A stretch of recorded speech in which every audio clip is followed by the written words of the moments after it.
So time is ticking away. We've finished the fiberglass, and now we're moving on to some structure. We got about 5 days until somebody comes over here and shoots me because we're not done with it. So we got to get this base built up, get some polystyrene going. Yeah. The base is a 3x3 base, and then we had to cut 70 of those little ribs to even start the structure of the outer shell of the base of the airlock that we're building. So we cut 70 pieces down of 1/8-inch styrene to get us a rib structure so we can build something off of it. So we basically made a template of that rib structure and just repeated the process 70 times. No, I think, didn't I, because you were like, well, we got to cut all these by hand. I'm like, cut them by hand? I'm going to use my damn chop saw. So I think we tried to put a whole stack in the chop saw, and the chop saw was like, no, I don't think so. Yeah. Because it's plastic. So then we cut the stacks down to like 4 or 5 pieces. Right. I think. But that worked out. That saved us a lot of time. Yeah. We built the rib structure, and then we started building the outer frame of the structure, the walls, and then went in and did all the paneling detail to give it, some form and some detail. Yeah. To make it look like an airlock. Yeah, so that kind of completed the outer structure. We left the corners empty. We're going to fill those in at a later part in the video. Yeah, so I moved on to the building the wall, the airlock door structure by using those radiator mounts. But I needed something other than polystyrene, so I opted for aluminum. And since I have a metal brake, I was able to break both pieces, made matching pieces, and then actually I think I drilled the fan holes first, and then I broke them and made sure they matched. So while I was doing that, Ron was forever grinding away at Winston. If he wasn't doing the polystyrene for the base, he would look at something at Winston and be like, okay, this doesn't look right, sand this down, reputty this, do that. I mean, he was grinding away at Winston for a long time. Just try to get that right look to him, just not out of proportion shoulder or whatever, Yeah. So there was a lot of body fill, a lot of sanding, a lot of stepping back, looking at it from different directions, make sure it looks proportionate. And I think we got it, to the form structure where it looked right, and we can actually move on to building the armor. I think I started building the armor, and we started messing around with the motherboard, ripping the motherboard tray, ripping the armor off, and getting that painted. Yeah. Of course, I got crap from Gigabyte about it, but hey, whatever. Irene. Hi, Irene. So she pinged me, hey, what did you do to my board, basically? There was a red, white, and black motherboard. Is Gigabyte the higher end Z170 motherboard, the gaming motherboard. It has all the decorative plastics and stuff. And I literally ripped everything off of it that I could, because the red and white didn't go with the build. So I took the board down to almost nothing. I pulled the heat sinks off. I pulled everything off.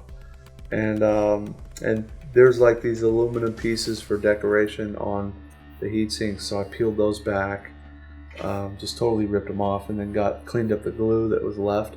And underneath you had just plain black heat sinks. And I was like, well, this is perfect.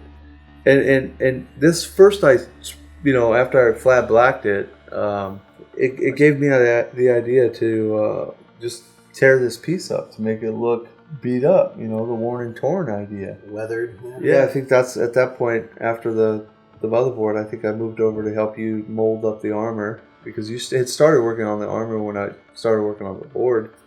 And it just, you needed more hands to be able to do the work. Right. One person freaking holding the piece or holding the freaking heat gun. And well, it wasn't really the armor. It was just like his skeletal structure, basically, is what we're trying to build out. And we built the actual armor suit on top of that. So we were like heat forming the body, wrapping really thin styrene around the body, just so it wasn't just fiberglass. Yeah. And then we started building the armor off the styrene, because it was an easier foundation to adhere to. And that's when we started cutting the pieces and started building the structure for his pauldrons, his armor plates, his shoulders, his jetpack too. Jetpack was a couple-day process because I don't know if I was just getting too tired or I couldn't visualize how it was going to be built. I tried 3 or 4 different ideas and I didn't like any of them. Burnt through 2 days trying to get it right, and I finally got it right. It's turned out well. Just ended up just 3D movement. Freaking riveted it to his shoulders and glued it. Yeah. Make sure it don't come off. Yeah. But yeah, I think one of the hardest things too for you with the gun. I mean, I know you said it was easy, but it was basically. Actually, it was more for me because you knew what size the gun needed to be, right? Right. I had to come in and actually, because you made the 2 side pieces, I had to come in and actually make out of aluminum something to mount, because we wanted to put the reservoir in the gun. Right. We know it was going to throw the look of the gun out of whack. Obviously the gun wasn't going to look like the actual gun. Well, I mean it did, but in the end, after we put the reservoir in there, it almost looked like a freaking minigun, right? Yeah. Because we used the monsoon reservoir, right? And that had like the 3 little holes on the end and all the little bars down it, so it looked like a little chain gun or whatever. But we thought it would be a cool effect to be able to put the reservoir right there in the front in the gun, right, and have lighting under it and stuff. So the hardest part for me was to figure out a way to mount it to plastic that was going to be glued down, and then and be structurally okay. So I think I ended up putting a flat piece that I bent on my brake to like a C, so you could put one piece of the gun on one side, one piece of the gun on the other side, and that'd be a platform I could actually mount the reservoir to. Right. And then didn't I run like an angle or something all the way down so it hit the floor? Yeah. Yeah. But when we first sculpted Winston way back in the first episode when we were building out the aluminum, we had an idea of him actually carrying the gun in his left hand. Oh, yeah. And in his right hand and his left hand just being kind of like resting on the airlock, like he's using the lip of the airlock to be crawling out of. That's right.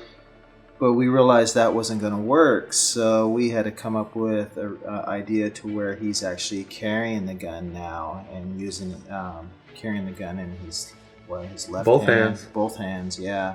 So actually the sculpting of the hands, the way we sculpted the hands actually worked out well, because one hand looks like he's has it on the trigger and the other one rested underneath the barrel of the gun. So that really worked. One of those happy accidents that really worked out well, Yeah. And so, and at that point, and we were like running really short on time, that we couldn't, afford a big mistake like that. And it actually really worked out, I think, for the best. I think the way he's holding the gun now looks better than what we originally planned. Yeah, because it would have looked funny. Yeah. Yeah. So after we figured out, all the position of the gun and everything, and we got all the aluminum in the mock-up. It was time to lay down first coats of primer and a little bit of wet sanding. So we finished off laying down a few coats of primer, wet sanding, and then a couple more coats of primer. Yeah, I think at this point too, we had 1 full day left of work that we were allowed. Right. Yeah. 1 really long day left of work.